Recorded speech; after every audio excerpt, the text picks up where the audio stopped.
사랑하는 여러분, 한 주간 평안하셨습니까? 네, 이번 주 특별히 또 어버이날을 맞이하였는데 여러분들께서 또 귀한 시간들을 보내셨는지 궁금합니다. 오늘 하나님의 은혜가 우리의 말씀 가운데 또 여러분의 삶 가운데 가득하시기를 간절히 바랍니다. 오늘 설교의 제목이 위기의 가정입니다. 정말 가정마다 위기가 참 많다라고 통계적으로나 또 여러분들이 들려오는 소식들을 우리가 안타깝게 보고 있습니다.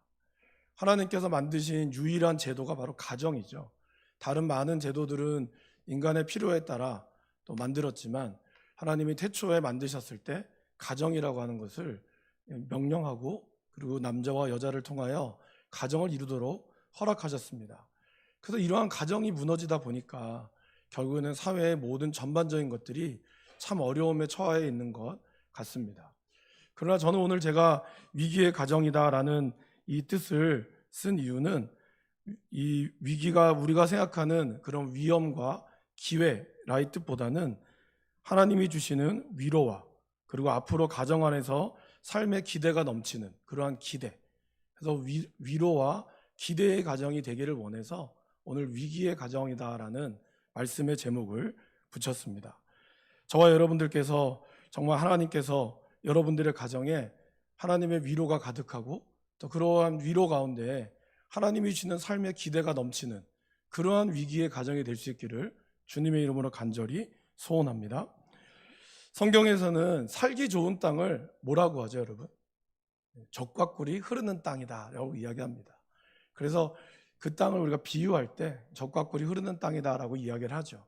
그리고 이제 그 땅을 우리는 대부분 가나안 땅이다 라고 말씀하고 있습니다.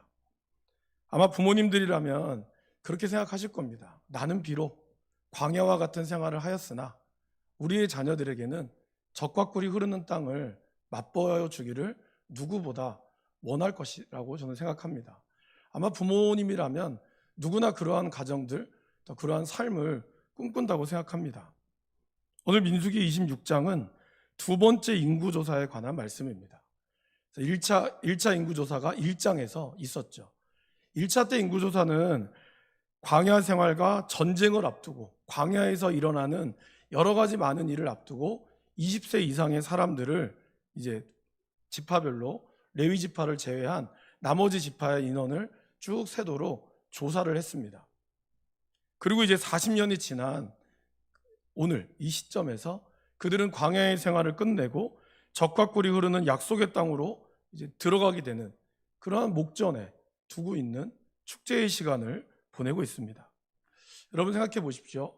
저와 여러분들이 또 여러분의 가정이 힘을 모아서 남편과 아내가 또 어려운 살림살이 가운데서도 그래도 내 집 장만을 위해서 아니면 가정의 큰 목표를 위하여 이렇게 다 돈을 한 푼 두 푼 모았다가 비로소 이제 그것이 어느 정도 달성이 돼서 우리가 내 집으로 들어간다든지 아니면 여러분들이 이루는 목표를 이제 이루게 되었다라는 것을 바로 그것을 눈앞에 둔다라고 생각을 해 보십시오. 얼마나 기대가 되고 얼마나 감사함이 넘치겠습니까? 지금 이스라엘이 그것을 목전에 두고 있다라는 것입니다. 그런데 안타깝게도 이 이스라엘 백성들은 그것을 마냥 기뻐할 수만은 없게 되었습니다. 왜 그럴까요? 출애굽을 경험했던 이 1세대들이 가나안 땅에 들어가지 못한다라는 내용을 이미 하나님께 받았기 때문이라는 겁니다.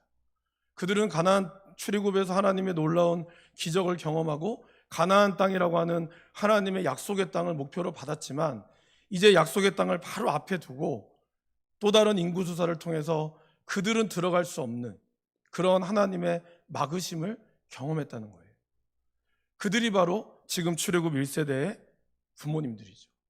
자식들 뒷바라지하느라 안 먹고 안 입고 가진 고생 다 했는데 이제 정말 살만하니까 부모님은 이 땅에 안 계신 거예요. 그것이 바로 이 출애굽 1세대 민수기 26장이 우리에게 주는 기쁘고도 또한 안타까운 사연이다라는 것입니다. 여러분 분명 출애굽 1세대들은 가나안 땅에 들어가지 못했던 이유는 그분들의 죄 때문이었습니다. 그분들이 하나님 앞에 불순종했고 그리고 특별히 정탐꾼을 보냈던 사건에서 하나님이 약속하신 그 땅에 대해서 그들은 들어갈 수 없습니다. 우린 도저히 이길 수가 없습니다. 그러한 부정적인 이야기와 믿음 없는 삶으로 인하여 하나님은 그들을 막으셨던 겁니다. 단순히 막으셨을 뿐만 아니라 그로부터 이들은 40년 동안 광야에서 방황하는 생활들을 했습니다. 만약에 그렇지 않았다면 아마 이분들은 자녀들과 함께 가나안 땅에 들어갈 수 있었겠죠. 그러나 가나안 땅에 들어가지 못했다고 해서 아버지로서 또 어머니로서 과연 나는 들어가지 못하니까 이제 한번 너희들 고생해봐라, 이런 부모가 있겠습니까? 저는 26장을 준비하면서 바로 이 1세대들의 출애굽 1세대들의 부모님들, 그 아버님의 입장에서 한번 묵상해 보았습니다. 자신들이 들어갈 수 없었기 때문에 이들은 포기하고 그냥 아무렇게나 시간들을 보내야 했을까요? 아니면 나는 들어갈 수 없겠지만, 나는 비록 들어갈 수 없고 이 광야에서 내 인생을 마쳐야 했지만 하나님께서 20세 이하의 내 자녀들만이라도 그곳에서 평안히 살 수 있도록 부모로서 힘을 다해야겠다라고 결심하지 않았을까요? 여러분들이 부모님이라면 어떻겠습니까? 아예 어차피 저 집 사봤자 나 들어가지도 못하는데 그냥 이 돈 막 쓰자, 여러분 같으면 그렇게 하시겠습니까? 아니면 내가 비록 못 들어간다 할지라도 내 자녀들만큼은 좋은 환경에서 자랄 수 있도록 내가 좀 더 고생해야지 라고 생각하지 않았을까요? 그거에 대한 결과가 오늘 바로 2차 인구조사라고 할 수 있습니다. 1차 인구조사의 인구가 출애굽 1세대들, 가나안 이제 애굽에서 탈출하여서 나왔던 이제 막 20, 30대 되는 그들의 부모 세대라면 이제 40년이 훌쩍 지난 이들, 60세, 70세, 좀 많으면 80세, 이러한 분들이 이제 이 인구조사에서 다 빠집니다. 다 빠지고 새로운 세대에 대한 인구조사를 했다라는 거예요. 근데 여러분, 그 인구조사의 결과가 무엇이었습니까? 1차 때는 60만 3,550명이었어요. 2차 때, 1차 때 했던 모든 그 30, 40대부터 했던 모든 분들이 다 빠지고 2차 때 인구조사는 60만 1,730명이었어요. 물론 전체적으로 보면 1,820명이 줄기는 했지만 40년 동안 그것도 광야에서만 보냈던 이들의 삶을 생각하면 결코 줄었다고 볼 수 없다라는 것입니다. 여러분, 우리가 광야를 생각해 보진 않았지만 그래도 광야의 삶이라고 하는 것은 많이 들어보셨을 것입니다. 척박하고 사람이 살 수 없는 땅이라고 하죠. 이스라엘의 지도를 이렇게 쭉 보시면 이 티그리스 유브라데스 강에서 이 요단강, 여러분들이 알고 있는 지중해에 있는 이 강을 끼고 사람들이 살 수 있는 땅을 이렇게 지도로 이렇게 그림으로 그려보면 초승 땅의 모양이 나옵니다. 그리고 요 중간의 광야는 아무도 사람이 살지 않아요.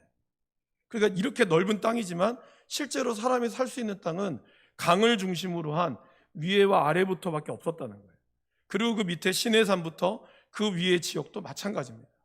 그러니까 결국 광야에서 이들은 그렇게 40년을 돌았던 것을 또 돌아야 하는 그러한 삶 속에서 비록 만나와 메추라기를 먹었다고 하지만 늘 끊임없이 그들은 먹는 것과 늘 불만 가운데 살아야 했다라는 것이죠.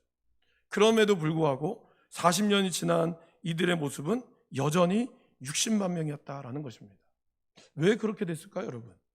그 이유가 도대체 무엇일까요? 오늘 저는 그 이유를 저와 여러분들이 함께 나눌 수 있기를 원합니다. 첫 번째는 바로 우리 하나님 아버지의 위로와 그분의 우리를 향한 기대로 인한 것이었습니다.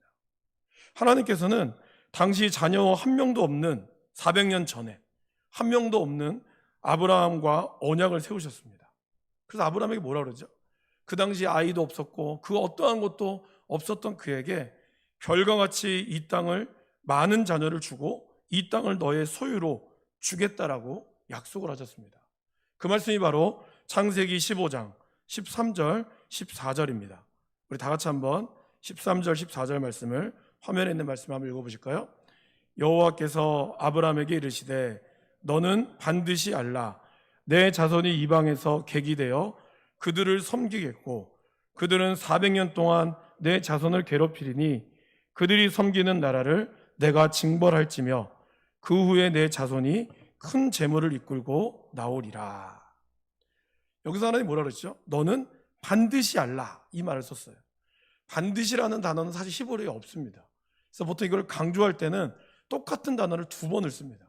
그래서 알라, 알라 2번 강조했다는 거예요. 뭘 알으라는 거죠? 너희들이 아브라함의 자손들이 이방에서 객이되어 고생하고 400년 동안은 괴롭힘을 당하겠지만 하나님께서는 결국 그들을 징벌하시고 너희 자손이 큰 재물을 이끌고 나오게 될 것이다 라는 것을 약속하셨다는 거예요. 이것이 400년 전에 하나님이 아브라함에게 하신 약속이었습니다. 그리고 400년이 지난 오늘 다시 광야로 왔을 때 그들은 광야에서 나온 것, 출애굽했을 때 그들이 나온 재물뿐만이 아니라 지금 40년이 짧게는 40년이 지난 그 광야의 생활 가운데서도 하나님께서는 그들을 먹이고 입히시고 그들의 발이 부르트지 않게 하셨고 그들의 옷이 헤어지지 않도록 하나님은 그들을 보호하시며 그리고 무엇보다 그들의 인구를 그대로 만들어 가셨다라는 것입니다. 우리에게 약속하시고 그 약속을 지키시기를 원하는 아버지의 마음을 하나님께서 오늘 우리에게 보여주고 계신 것입니다. 사랑하는 여러분, 이스라엘 백성들이 광야에서 어떻게 생활했습니까? 아버지 하면서 잘 따랐습니까? 천만의 말씀입니다. 그들은 무엇보다 광야에서 불평하고 반역하고 불순종했습니다. 그것으로 인해 하나님께서는 꾸짖으시며 벌을 내리셨습니다. 그래서 1세대들은 들어가지 못하도록 하나님 그렇게 진노하셨어요. 하지만 그럼에도 여전히 우리를 사랑하심으로 그분의 약속을 신실하게 지켜주셨다라는 것입니다. 그 아버지께서 지금도 저와 여러분들을 향한 하나님의 위로와 여러분들을 향한 하나님의 기대하심으로 여러분의 삶을 지켜주고 있는 줄을 믿습니다. 그 하나님의 아버지의 위로하심과 그 기대하심을 저와 여러분들이 믿음으로 고백하며 나아갈 때 하나님이 반드시 알라라는 말처럼 여러분의 삶을 온전히 이끌어가게 될 줄 믿습니다. 두 번째는 육신의 부모님입니다. 하나님께서 400년 전에 자녀와 땅에 대한 말씀을 하셨을 때 사실 아브라함의 나이는 80세 정도 되었습니다. 아니 더 되었다라고 볼 수 있을 겁니다. 가나안 땅에서 그는 개인적인 군사 318명을 거느릴 정도로 부와 명성을 쌓아나가고 있었어요. 그러나 자녀가 없었습니다. 그래서 그는 후사를 걱정하고 있었습니다. 이제 내 나이가 점점점 늙어가고 있고 그러면 이제 내 말을 잘 듣는 종 중에서 그래도 내가 아들같이 여기는 그 종 중에서 거기 특별히 다메섹 엘리에셀이라고 얘기하거든요. 내가 걔를 마음으로 세워야겠다. 더 이상 자녀가 생기지 않겠구나. 그러한 마음을 먹고 있었습니다. 그럴 때 하나님께서 아브라함에게 나타나셨어요. 그래서 장막 밖으로 내어오면서 하늘의 별을 봐라. 저 별을 네가 셀 수 있을진데 내가 그만큼 너희들에게 별을 주겠다. 별과 같은 자녀들을 줄 것이고 모래와 같은 자녀들을 줄 것이다라고 말씀을 하셨습니다. 그 시간이 75세에서 약 많은 시간이 흘렀음에도 불구하고 아브라함은 그 말씀을 믿었다라고 고백하고 있어요. 그래서 그 믿음으로 인해서 창세기 15장 6절에 보면 하나님은 그 믿음의 고백을 보시고 아브라함을 그의 의로 여기셨다라고 이야기하고 있다는 겁니다. 아브라함이 지금 당장 눈앞에 아들 하나 보지도 못했던 상황이었습니다. 뭔가 그렇다고 해서 아내가 임신하고 있던 상황도 아니었어요. 전혀 그러한 소식이 들려있지도 않음에도 불구하고 하나님이 그에게 그 말씀을 던졌을 때 아브라함은 그것을 믿음으로 받아들였다라고 말씀하고 있습니다. 그리고 그 자녀와 후손에 대한 이 믿음의 고백을 하나님은 의롭게 여기시고 이스라엘을 지켜주셨던 것입니다. 그러나 여러분 400년 전의 믿음의 고백만이 이스라엘의 광야의 수를 유지한 것만은 아닙니다. 이제 민수기 26장에서 인구조사를 지파별로 좀 살펴보면 르우벤 지파하고 시므온 지파는 모세에게 반역을 했고 음행의 사건으로 인해 굉장히 많은 수가 줄어들었습니다. 시므온 지파만 해도 거의 3만 명 가까이 줄었어요. 그리고 르우벤 지파도 굉장히 많은 인구가 줄었습니다. 그런데 남은 9지파들은 조금 줄었거나 아니면 오히려 늘었습니다. 그 중에서 여러분 이사갈, 베냐민, 아셀 지파는 10,000명에서 20,000명 정도로 늘었습니다. 이 지파는 성경에서 그렇게 알려지지 않은 지파입니다. 아마 여러분들 뭐 들어보는 보셨겠지만 이사갈이나 베냐민 지파 그리고 나머지 아셀 지파는 그렇게 성경에서 주목받는 지파가 아니었습니다. 그럼에도 그들은 10,000명에서 20,000명 정도 늘었다는 것입니다. 저와 여러분들은 이 평범한 지파들이 늘었다는 것에 주목해야 됩니다. 왜 그럴까요? 이 지파는 비록 눈에 띄는 활동을 하진 않았지만 하나님 말씀에 순종하는 교육을 잘 시켰다라는 것입니다. 성경은 말씀하죠. 부모를 공경하라. 그리하면 내 하나님 여호와가 내게 준 땅에서 내 생명이 길리라. 이들은 부모님의 말씀에 하나님의 말씀에 순종하고 부모님의 말씀에 순종하는 교육을 그들의 자녀들에게 시켰다는 거예요. 하나님 나라의 부흥이라는 것은 여러 면에서 특출한 사람이 필요한 것도 맞습니다. 교회에 특별하게 여러 가지 물질의 은사가 있는 분들이 있어서 정말 이 물질적으로 교회에 어려움이 없도록 돕는 분들 필요하고, 또 정말 전도의 은사가 있어서 많은 분들을 하나님의 나라로 옮기게 하는 그러한 분들도 필요합니다. 또 여러 가지 많은 은사들을 통하여 교회가 잘 세워나갈 수 있도록 있는 분이 필요합니다. 그러나 사실 그런 특출한 사람들 외에 오히려 잘 나타나지 않지만, 보이지 않지만 그들의 가정과 삶의 터전에서 묵묵히 하나님의 영광을 위하여 기도하고 헌신하는 사람들이 더 중요합니다. 바로 하나님은 그 지파들을 통하여 그것을 우리에게 말씀하고 있다라는 것입니다. 묵묵히 가정과 교회에서 본이 되어 삶으로 자녀들을 믿음의 후배들이 또한 잘 자랄 수 있도록 기도하고 헌신하는 것이 부흥의 원동력이 될 것입니다. 우리 교회도 이러한 부모님과 가정들이 더욱 많아지기를 소원합니다. 우리 교회는 좀 안타깝게도 제가 가만히 보니까 남자 성도님들이 기도의 자리에 잘 오시지 않는 것 같아요. 물론 어머니들의 기도가 참 중요합니다. 그러나 아버지의 기도하는 모습도 너무나 중요하죠. 물론 여러분들 남성분들이 오해하지 않았으면 좋겠습니다. 교회에서 기도하지 않는다고 해서 기도하지 않는 모습인 없을 거라고 생각합니다. 어느 자리에서든지 여러분들이 기도하신다고 생각합니다. 하지만 이 땅의 아버지들이 가정과 교회에서 기도하고 말씀을 읽는 모습을 보일 때 분명 이 땅의 자녀들이 더욱더 도전을 받게 될 것입니다. 많은 아이들이, 특별히 이제 제가 아는 목사님 자녀가 그림을 그렸거든요. 한 번째 말씀드렸나요? 아이가 이제 그림을 그렸어요. 그러니까 엄마 크게 그리고 자기 오빠 자기를 그렸어요. 교회 학교 선생님이 물어본 거죠. 아빠는 어디 있어? 아빠는 교회 갔어요. 그림이 없는 거예요. 그러니까 그걸 이제 저도 들으면서 야, 참 이렇게 되겠구나. 여러분들의 자녀는 여러분들의 아버지를 어떻게 기억하신다고 생각하십니까? 물론 열심히 일하시고 열심히 한다고 생각합니다. 어떤 애가 이런 시를 썼다고 하죠. 엄마는 나를 낳으시고 뭐 이렇게 쭉 얘기하면서 마지막에 이렇게 썼대요. 아빠는 왜? 이렇게 썼다는 거예요. 그러니까 아빠는 왜 존재하지? 그거에 대한 질문, 이렇게 시를 그렇게 썼대요. 이거 어떻게 보면 이 시대의 아버지 참 억울하죠. 왜냐하면 누구보다 산업 일꾼의 이 70, 80년대 누구보다 열심히 사셨고, 그래서 정말 밤이 새도록, 예전에는 토요일 주일도 없었잖아요. 저희 아버지도 회사 가면 토요일 주일은 당직 쓰시고 하셨거든요. 그렇기 때문에 그렇게 열심히 일하면서 다 아이들을 돌보셨던 것을 우리는 다 압니다.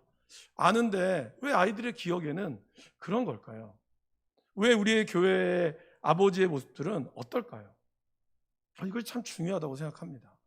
단순히 기도를 자리에 오고 안 오고의 문제가 아니라 과연 아버지로서 기도의 모습 가운데 아이들이 그 기도하는 모습을 자녀들이 봤을까? 자녀들이 보고 있어요. 어머니는 늘 기도하는 모습을 자녀들이 많이 봤을 겁니다. 근데 과연 아버지가 기도하는 모습을 볼까? 이것이 참 중요한 문제가 아닐 수 없을까 생각합니다. 어떤 전도사님이 이미지 각인 효과라는 이야기를 합니다. 그러면서 그렇게 얘기했대요. 그렇게 얘기하셨어요. 아이가 일어나자마자 아이들이 보는 것이 나중에 각인이 된다는 거예요. 그래서 저희들도 한동안 여원이가 눈 뜨면 저희들이 그래요. 여원이 일어났어. 그 엄마가 일어나자마자 책을 보는 모습을 보여주는 거죠. 거꾸로 들든 앞으로 들든. 그럼 아이가 눈에 뜨면 아, 우리 엄마는 책 읽는 엄마구나. 그거 보여주기 위해서. 근데 나중에 보니까 여원이가 잘 때 요만한 네모난 박스를 자기 머리맡에 얹고 자더라고요. 그게 뭔지 아세요? 핸드폰을 머리밖에 얹고 자는 거예요. 그러니까 그 아이의 기억은 엄마 아빠는 핸드폰 보고 잘 때는 머리 위에 얹어놓는구나. 그걸 기억하고 있었던 거예요. 이 책을 기억하려고 만들었는데 저희들이 좀 힘들었죠. 네. 여러분, 그래서 이렇게 얘기하는 거죠. 정말 직접 기도하는 것도 제일 중요하겠지만 그러한 모습이 아이들에게 어떻게 각인되어 있느냐, 이게 참 중요하다는 거죠. 제가 전에 있던 교회에서는 토요일마다 은퇴나 시무에 상관없이 남자 은퇴 장로님, 또 뭐 시무 장로님, 남자 은퇴 안수 집사님, 시무 은퇴 안수 집사님들이 다 토요일마다 신도림역에 가서 전도를 하러 가셨어요. 11시에 10시에 모여서 같이 기도하고 11시에 가서 전도 한 바퀴 돌고 교회 가서 식사하고 헤어졌어요. 여러분, 그분들이 제가 전도해서 등록한 거를 제가 본 적이 없습니다. 그분들 한 번도 등록 못했어요, 제가 봤을 때는. 그런데 참 놀라운 거는 그분들이 그렇게 전도하는 모습을 보이니까 교회가 도전을 받는 거예요. 단순히 이분들이 전도를 했다 안 했다의 문제가 아니라 이것이 전도는 뭐 전도 은사만 있는 사람이 하는구나, 또 이렇게 젊은 사람들만 으쌰으쌰 하는구나가 아니라 전도하는 모습이 그들에게 교회의 각인이 되기 시작하는 거예요. 그러니까 그분들이 교회의 전적인 분위기가 전도하는 분위기가 되었다라는 것입니다. 이 각인 효과라는 것이 이만큼 무서운 겁니다, 여러분. 또 이 월삭기도회가 되면 남선교회 주최로 월삭기도회를 했어요. 그래서 남선교회 새벽기도가 끝나면 남선교회에서 식사를 준비하면 또 그거를 다 같이 밥을 먹고 그날 이제 5월 1일이면 5월 1일 같이 식사하고 헤어졌죠. 근데 여러분, 그럴 때 이 식사 준비는 실제로 누가 할까요? 남편들의 아내들이 하는 겁니다. 참 희한하죠. 부인들이 일하면 남편들이 별로 안 도와줘요. 근데 남편들이 일하면 부인들은 도와줘요. 그죠? 참 아이러니한 겁니다.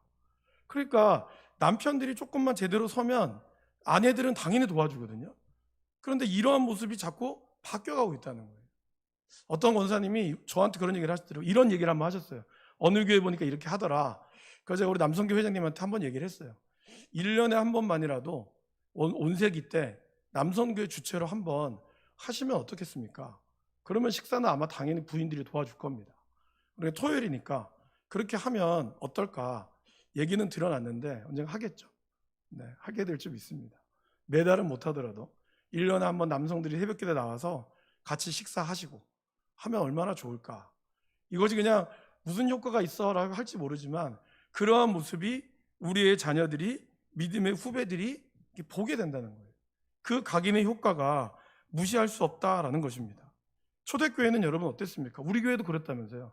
남편들이 구역장을 하고 아내들이 권찰을 하고 그러면 그게 더 많이 모일 수밖에 없었다는 거예요. 근데 우리 교회뿐만이 아니라 대부분 처음에 교회들은 다 그렇게 시작을 했습니다. 그러니 뭔가 모임을 할 때도 더 든든할 수밖에 없고 아이들도 당연히 그러한 아버지의 모습을 보면서 나아갈 수밖에 없었다라는 것입니다. 출애굽 1세대들의 부모님들이 비록 자신들은 가나안 땅에 들어가지 못하였으나 자녀들이 가나안 땅에 들어갈 수 있도록 축복을 누릴 수 있도록 최선을 다했을 거라고 생각합니다. 그러기에 지금 이 26장에서 인구조사의 결과가 여전히 60만으로 시작했던 그 인구가 줄어들지 않고 나아갔다는 것, 굉장히 중요하다라는 것입니다. 사회뿐만이 아니라 교회 안에서도 우리들은 세대들의 갈등을 이야기하고 어른들이 꼰대다라는 이야기를 많이 듣습니다. 다 틀렸다고 할 수는 없겠지만 분명 우리 부모님의 기도가 없었다면 우리 또한 존재할 수 없었다라는 것을 우리의 젊은 사람들이 좀 기억했으면 좋겠습니다. 이용규 선교사님의 기대라는 책이 2016년도에 나왔습니다. 이 책은 내려놓음, 더 내려놓음 이러한 것을 마지막 거의 후속으로 내었던 책인데요. 그 책에서 이 교수님이 그런 얘기를 하시더라고요. 한국 교회를 방문할 때마다 2016년도에 안타까운 점이 있었는데 그것은 바로 매년 성도들의 얼굴이 어두워지고 나이가 들어가고 있다는 것입니다. 그리고 젊은이들의 비율이 확연히 줄어들고 있다는 것을 느꼈다라고 합니다. 그게 2016년도의 이야기예요. 지금 2022년도가 됐을 때 그 말이 거의 현실로 와닿고 있죠. 근데 그때 이렇게 얘기를 쓰셨습니다. 삶이 어려워지고 불편해진다고 해서 소망을 잃어야 할 이유는 없습니다. 그러면서 다음 세대들에게 쓴 것이 바로 지금 여러분들이 화면에 보고 있는 내용입니다. 실은 젊은이들이 한 가지만 포기하면 다른 것들을 포기할 필요가 없습니다. 결혼, 취업, 자녀 등을 포기하는 진짜 이유는 불편해지기 싫어서입니다. 편안하고 안락한 삶을 포기하면 다른 것들을 포기할 필요가 없습니다. 불편하다고 해서 불행하지는 않습니다. 여전히 행복할 수 있습니다. 하지만 편안한 삶이 목표가 되면 조금만 어려워져도 행복감을 잃게 됩니다. 불편한 거거든요. 우리의 젊은이들, 우리의 젊은 부부들 보면 불편한 거거든요. 그렇지 않아요? 좀 더 돈이 많아서 편하게 살고 싶은데 돈이 없다는 이유로 불편한 거예요. 그러나 정말 돈이 없을까요? 내가 누릴 수 있는 돈이 적기 때문에 불편한 거 아닐까요? 그러니까 아이를 키우는 것도 불편하니까. 밤에 일어나는 것도 힘들고 다음날 출근해야 되니까 당연히 힘들죠. 맞습니다. 그러나 그런 것들이 과연 우리의 삶을 불행하게 만들까? 그것은 아니라고 봅니다. 그런데 그러한 불편함이 싫기 때문에 불편함이 곧 불행이라고 생각하고 있다라는 것이죠. 사랑하는 여러분, 진정한 위로와 회복이 그들에게, 우리 청년들에게 또 우리에게 임하기를 원한다면 이 세상을 지으시고 우리 인생의 관장하시는 하나님을 바라볼 수 있도록 해야 한다라는 것입니다. 우리를 향한 하나님의 계획, 그분의 목적이라는 큰 틀 안에서 인생의 수많은 굴곡과 문제들을 볼 수 있도록 도와주어야 한다라는 것입니다. 그래야만 그것을 극복할 수 있을 뿐만 아니라 그거를 통해 오히려 큰 유익을 줄 수 있기 때문입니다. 그래서 근원적인 해결을 위해서는 아이고 힘들지, 고생했다, 이 말도 필요하지만 이것을 통하여 하나님이 말씀하시는 것을 알려줘야 한다는 거예요. 그리고 그것을 부모 세대들이 기도하는 모습으로 극복했다는 것을 보여줘야 한다는 것이죠. 우리의 청년들이 부모님이 기도하는 것을 과연 보고 자랐을까요? 아니면 집에 와서는 맨날 돈 없다고 싸우는 모습만 보고 자랐을까요? 어떠한 모습을 보면서 이 아이들은 교회 가면 기도하면 다 된다고 하는데 정작 기도하면 다 되지 않는, 그러면서 또 불만하는 현실의 부모의 모습을 봤을까요? 아니면 성경에 나오는 그 말씀대로 살아나가면서 기도하는 부모의 모습을 봤을까요? 그 부모의 모습이 아이들을 낳아간다라고 이야기하고 있습니다. 미국의 유명한 대학에서 교수님이 학생들에게 질문을 했습니다. 세상에서 가장 필요한 것은 무엇일까요? 대부분의 학생들은 관계라고 이야기를 했어요. 단 한 학생만이 돈이요라고 이야기를 했대요. 보니까 한국 유학생이었다고 합니다. 부모님들이 정말 고생 많이 했습니다. 저도 압니다. 저도 그렇게 자랐고. 그런데 왜 아이들이 부모님을 그렇게 업신여길까요? 과연 무엇이 부모님을 업신여기도록 만들었을까요? 정말 열심히 살았고 정말 아이들 위해서 새벽부터 일어나서 밤늦게까지 일했는데 왜 아이들은 부모의 고마움을 모를까요? 그것은 우리들이 부모에게, 자녀들에게 무엇을 가르쳐야 줘야 했는지를 잘 몰라서 그런 게 아닐까요? 아니면 자녀들에게 무엇을 보여줘야 했는지를 우리가 실패했기 때문이 아닐까요?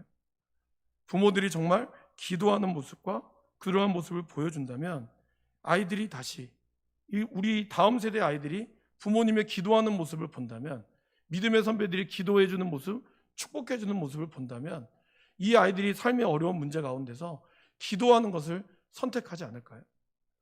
모든 세대가 다 죽고 이제 1세대 딱 한 명만 남았습니다. 여호수아와 갈렙을 제외한 모세만 남았을 때 모세는 신명기에서 두 번째 율법을 말씀하며 이렇게 이야기합니다. 곧 너와 내 아들과 내 손자들이 평생에 내 하나님 여호와를 경외하며 내가 너희에게 명한 이 모든 규례와 명령을 지키게 하기 위한 것이며 또 내 나를 장구하게 하기 위한 것이라. 이스라엘아 듣고 삼가 그것을 행하라. 그리하면 내가 복을 받고 내 조상들의 하나님 여호와께서 내게 허락하신 같이 젖과 꿀이 흐르는 땅에서 내가 크게 번성하리라. 이스라엘아 들으라. 우리 하나님 여호와는 오직 유일한 여호와이시니 너는 마음을 다하고 뜻을 다하고 힘을 다하여 내 하나님 여호와를 사랑하라. 이것이 이스라엘의 영적 스승이요 아버지가 그들의 남은 이제 가나안 땅에 들어가는 아들들에게 했던 말씀입니다.